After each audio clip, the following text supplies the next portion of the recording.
لیکن آج تک ان کا ذکر دنیا میں باقی ہے، اور انشاءاللہ تا صبح قیامت ان اللہ والوں کا ذکر دنیا میں باقی رہے گا۔ اس کی وجہ کیا ہے؟ اس کی وجہ یہی ہے، فَاذْكُرُونِي اذکرکم، تو میرا ذکر کر میں تیرا ذکر کروں گا۔ ان اللہ والوں نے ساری زندگی اللہ کا ذکر کیا، اب تا صبح قیامت اللہ ان کا ذکر دنیا میں کرواتا رہے گا، تا صبح قیامت اللہ ان کا ذکر کراتا رہے گا۔ قرآن کریم میں اللہ کریم ارشاد فرماتا ہے وَلَا ذِكْرُ اللَّهِ اکبر، کہ اللہ کا ذکر سب سے بڑا ہے، اللہ کا ذکر سب سے بڑا ہے۔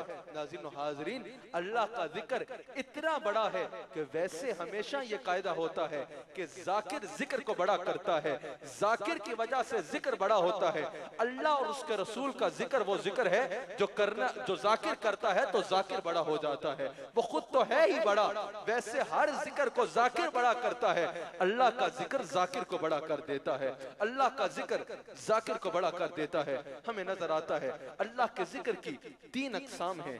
ایک وہ ذکر ہے جو زبان سے کیا جاتا ہے، ذکر باللسان، زبان اللہ کا ذکر کرے۔ پھر ایک منزل ہے ذکر بالقلب، کہ دل انسان کا جو ہے وہ اللہ کا ذکر کرے۔ اور پھر تیسری منزل یہ ہے کہ انسان کے جسم کا حصہ اللہ کا ذکر کیا کرے، انسان کے جسم کا ہر حصہ اللہ کا ذکر کرے۔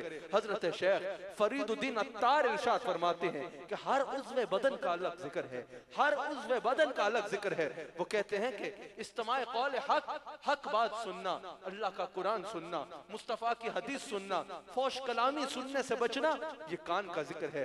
تسبیح کرنا، اللہ کا ذکر کرنا، اللہ کا نام لینا، اللہ کے اسماء بیان کرنا، قرآن کی تلاوت کرنا، یہ زبان کا ذکر ہے، یہ زبان کا ذکر ہے۔ وہ کہتے ہیں اللہ کی قدرت پر غور و تدبر کرنا، یہ آنکھ کا ذکر ہے، اللہ کی قدرت پر غور و تدبر کرنا، یہ آنکھ کا ذکر ہے۔ دکھی اور غریب لوگوں کی مدد کرنا، یہ ہاتھ کا ذکر ہے۔ مسجد کی اور نیک مجالس ذکر کی طرف چل کے جانا، یہ پاؤں کا ذکر ہے۔ اللہ کی یاد میں ہر وقت تڑپنا، مچلنا اور اس کی آرزو کرنا، یہ دل کا ذکر ہے۔ وہ کہتے ہیں ہر عضو بدن کا الگ ذکر ہے، اور ہر عضو بدن کو چاہیے کہ وہ اپنے اپنے ذکر میں، اپنے اپنے انداز میں اللہ کے ذکر میں ہر وقت مصروف رہے، اللہ کے ذکر میں ہر وقت مصروف رہے۔ سرخیل نقشبند، نقشبندیوں کے تاجدار، نقشبندیوں کے پیر طریقت، نقشبندیوں کے بادشاہ، عالم تصور کے مہتاب، عالم تصوف کے مہتاب حضرت شیخ مجدد الفسانی رحمت اللہ تعالی علیہ فرماتے ہیں کہ ذکر کی حقیقت یہ ہے کہ ذکر غفلت کو دور کر دیتی ہے، ذکر جو ہے وہ غفلت کو دور کر دیتا ہے۔ جب کوئی شخص اللہ کا ذکر کرتا ہے، اللہ کا ذاکر بنتا ہے تو کبھی غفلت کا شکار نہیں ہوتا، غفلت اس سے دور بھاگ جاتی ہے۔ جو شخص اللہ کا ذکر کرتا ہے، جو شخص اللہ کا ذکر کرتا ہے، اور پھر اللہ کریم قرآن کریم میں ان لوگوں کا بیان فرماتا ہے کہ جن کا ذکر اس کو پسند ہے۔ رب کریم اپنے ذاکرین کا محبت بڑا انداز ذکر فرماتا ہے۔ وہ فرماتا ہے مجھے تو ان کا ذکر پسند ہے کہ وہ ایمان والے جو جب اٹھتے ہیں تو اللہ کا ذکر کرتے ہیں، جب بیٹھتے ہیں تو اللہ کا ذکر کرتے ہیں۔ رب قرآن میں فرماتا ہے کہ میرے ذاکر تو جب پہلو پر لیٹتے ہیں تب بھی وہ میرا ذکر کرتے ہیں، تب بھی وہ میرا ذکر کرتے ہیں۔ یعنی اللہ کو اپنے ذاکرین سے اتنی محبت ہے کہ اللہ قرآن میں اپنے ذاکرین کے لیٹنے کے انداز کو بھی ذکر فرماتا ہے کہ میرا ذاکر جب پہلو پہ لیٹتا ہے تب بھی وہ اللہ کا ذکر کرتا ہے۔ اور پھر رب کریم فرماتا ہے اپنے ذکر کرنے والے کو میں تنہا نہیں چھوڑتا، میرا ذکر کرنے والا کبھی تنہا نہیں رہتا۔ بخاری شریف میں یہ حدیث قدسی موجود ہے، حضرت ابو ہریرہ اس کے راوی ہیں، حضور فرماتے ہیں کہ رب کریم ارشاد فرماتا ہے کہ میرا ذاکر مجھ سے محبت کرنے والا، مجھ سے پیار کرنے والا، مجھ سے جو گمان رکھتا ہے میں اس کے ساتھ وہ معاملہ فرماتا ہوں۔ رب کریم فرماتا ہے میرا ذاکر جب تنہائی میں میرا ذکر کرتا ہے تو اپنی شان کے لائق میں تنہائی میں اس کا ذکر کرتا ہوں۔ رب فرماتا ہے جب وہ مجلس میں میرا ذکر کرتا ہے تو میں اس سے بہتر مجلس میں اس کا ذکر کرتا ہوں۔ رب کریم فرماتا ہے وہ 1 قدم میری جانب آتا ہے میں 10 قدم اس کے قریب جاتا ہوں۔ رب کریم فرماتا ہے وہ چل کے میری جانب آتا ہے میں دوڑ کے اس کے قریب جاتا ہوں۔ وہ مجلس میں میرا ذکر کرتا ہے میں اس سے بہتر مجلس میں اس کا ذکر کرتا ہوں، اس سے بہتر مجلس میں اس کا ذکر کرتا ہوں۔ محدثین کہتے ہیں مجلس میں ذکر جب کیا جاتا ہے تو ذکر بالجہر کیا جاتا ہے، ذکر بالجہر کیا جاتا ہے، اور اللہ کریم ارشاد فرماتا ہے جب کوئی مجلس میں میرا ذکر کرتا ہے تو میں اس سے بہتر مجلس میں اس کا ذکر کرتا ہوں۔ تو یہ ذکر بالجہر کی بیان دلیل ہے، یہ ذکر بالجہر کی واضح دلیل ہے کہ مجالس میں آ کر ذکر بالجہر کرنا چاہیے،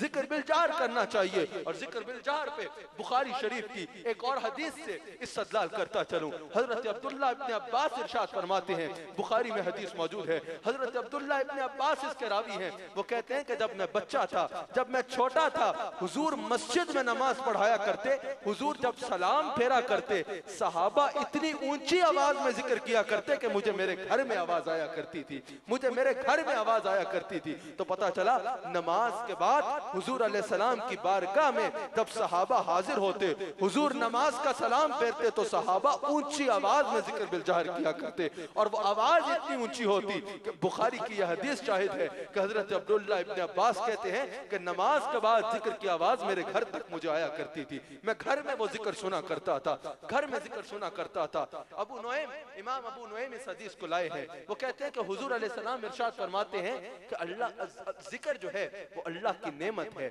ذکر اللہ کی نعمت ہے، اللہ کا ذکر کثرت سے کرو اور پھر اس کا شکر کرو کہ اس نے تمہیں ذکر کی توفیق عطا فرمائی ہے، ذکر کی توفیق عطا فرمائی ہے۔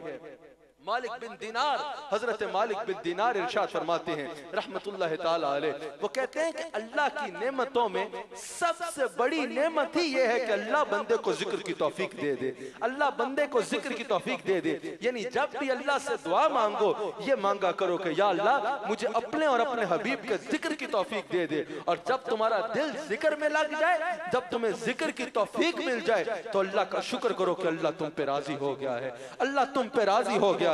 حضرت معاذ بن جبل اس حدیث کے راوی ہیں، ابن حبان نے اس حدیث کو نقل کیا۔ حضرت معاذ بن جبل کہتے ہیں کہ میں حضور کی بارگاہ میں حاضر تھا، میں نے حضور سے سوال کیا کہ یا رسول اللہ، اللہ کریم کے ہاں کون سا عمل پسندیدہ ہے؟ قیامت کے دن سب سے اونچا درجہ کس عمل کا ہوگا؟ اللہ کریم کے ہاں سب سے پسندیدہ عمل کون سا ہے؟ حضور علیہ السلام نے ارشاد فرمایا کہ ہر وقت اللہ کا ذکر کر، اور جب تجھے موت آئے اس وقت بھی تیری زبان پہ اللہ کا ذکر ہو، جب مرے تو اس وقت بھی تیری زبان پہ اللہ کا ذکر ہو، اللہ کا ذکر ہو تیری اس وقت بھی زبان پہ۔ حضرت عبداللہ بن عباس ارشاد فرماتے ہیں، حضرت عبداللہ بن عباس کا قول ہے کہ جب ہر وقت اللہ کا ذکر کرو، ہر وقت اللہ کا ذکر کرو، اور جب مرو تو حضور علیہ السلام کی اس حدیث کے مطابق کہ جب مرو تو اس وقت بھی تمہاری زبان پہ اللہ کا ذکر ہو۔ اور وہ کہتے ہیں کہ جب اللہ کا ذاکر مرتا ہے، جب اللہ کا ذکر کرنے والا مرتا ہے تو عبداللہ بن عباس ارشاد فرماتے ہیں کہ زمین کا وہ ٹکڑا روتا ہے جس پر بیٹھ کے وہ اللہ کا ذکر کیا کرتا تھا، زمین کا وہ ٹکڑا روتا ہے جس پر وہ بیٹھ کے اللہ کا ذکر کیا کرتا تھا، اللہ کا ذکر کیا کرتا تھا۔ اور پھر آگے عالم برزخ میں بھی اللہ کے ذاکر کا یہ مقام ہے، اور یہ مقام ملے گا اس کو اللہ کی جانب سے جس کا حضور علیہ السلام نے اپنی حدیث میں ذکر فرمایا۔ حضور ارشاد فرماتے ہیں کہ جب میں معراج کی شب رب سے ملاقات کے لیے گیا تو میں نے دیکھا ایک شخص ہے جو اللہ کے عرش کے نور میں غوطہ زن ہے۔ میں نے جبریل سے سوال کیا کہ اے جبریل کیا یہ فرشتہ ہے؟ جبریل نے کہا نہیں یا رسول اللہ۔ میں نے کہا جبریل کیا یہ نبی ہے؟ جبریل نے کہا نہیں یا رسول اللہ، بلا مبالغہ انبیاء اس سے افضل ہے، لیکن نہیں یا رسول اللہ یہ نبی نہیں ہے۔ حضور فرماتے ہیں میں نے جبریل سے پوچھا کہ جبریل پھر یہ ہے کون؟ جبریل امین نے عرض کی کہ یا رسول اللہ یہ وہ شخص ہے جو دنیا میں ہر وقت اللہ کا ذکر کیا کرتا تھا۔ اے انسان دنیا میں ہر وقت اللہ کا ذکر کر، جب تو دنیا سے جائے گا تو اللہ کریم تجھے اپنے عرش کے نور میں غوطہ زن فرمائے گا، اپنے عرش کا نور تجھے عطا فرمائے گا۔